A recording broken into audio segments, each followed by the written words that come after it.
وقالوا سمعنا وأطعنا غفرانك ربنا وإليك المصير.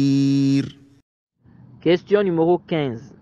Quelqu'un demande, il dit ceci: je prie derrière un imam qui parfois cumule la prière du Maghrib et celle de Aïcha. Et moi, je vois que les conditions ne sont pas réunies. Dès qu'on prie Maghrib, je sors de la mosquée et eux, ils prient à l'Aïcha. Suis-je en erreur? Déjà, quelles sont ces conditions-là qui ne sont pas réunies? Parce qu'il se peut que les conditions sont réunies, mais c'est toi qui penses que les conditions ne sont pas réunies. Bref, on a posé la question au Cheikh Ibn Uthaymin. C'est venu dans Nour al-Darb. Quelqu'un lui a demandé, il lui a dit qu'un imam a regroupé entre Maghrib et Aïcha à cause de la pluie. Mais c'était une petite pluie. Il dit qu'il n'a pas prié Aïcha avec eux. Donc il a prié Maghrib, mais il n'a pas prié Aïcha avec eux. Parce qu'il a vu que c'était une petite pluie. C'était une petite pluie.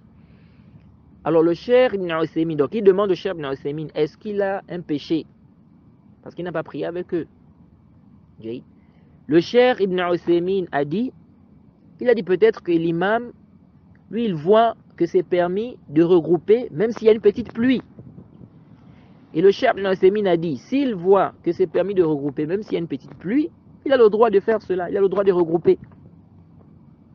Et il a dit, et toi tu as le droit de prier avec lui. Le Cheikh Ibn Uthaymin a dit, sauf si tu sais qu'il y a une mosquée, il y a une autre mosquée, il a dit, sauf si tu sais qu'il y a une autre mosquée qui ne regroupe pas, donc qui ne fait pas le jama',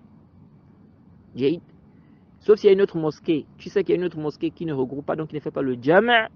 Ici, il a dit, alors le mieux pour toi, c'est d'aller prier là-bas. Si tu crois que ce n'est pas permis, n'est-ce pas, de regrouper la prière lorsqu'il y a une petite pluie. Il a dit quoi? Il a dit, peut-être l'imam voit que c'est permis de regrouper s'il y a une petite pluie. Il dit donc, s'il voit que c'est permis de regrouper s'il y a une petite pluie, il a le droit de regrouper. Et toi, tu as le droit de prier avec lui. Il a dit, sauf si tu sais qu'il y a une autre mosquée. Il y a une autre mosquée qui ne regroupe pas. Donc, qui ne regroupe pas pour cela. Il dit ici, donc, le mieux, c'est que tu partes là-bas. Du moment où tu crois que ce n'est pas permis de regrouper à cause d'une petite pluie.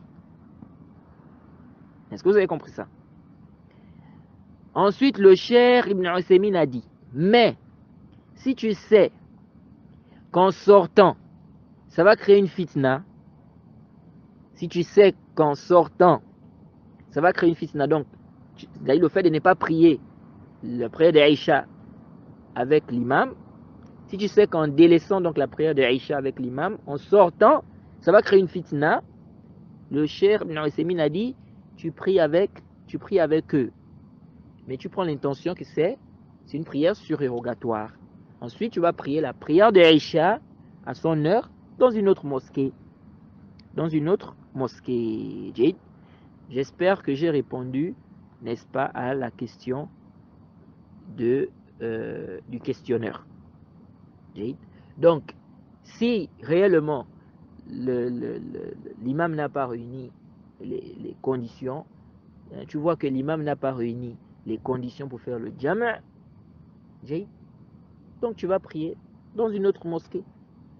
Tu vas prier Aïcha dans une autre mosquée. Et si tu sais qu'en sortant ça peut faire une fitna, tu pries avec eux, tu prends l'intention que c'est la prière surérogatoire. Tu prends l'intention que c'est la prière surérogatoire. Et l'heure d'Aïcha, tu pries ça dans une autre mosquée. Naam. ربنا ولا تحملنا ما لا طاقة لنا به واعف عنا واغفر لنا وارحمنا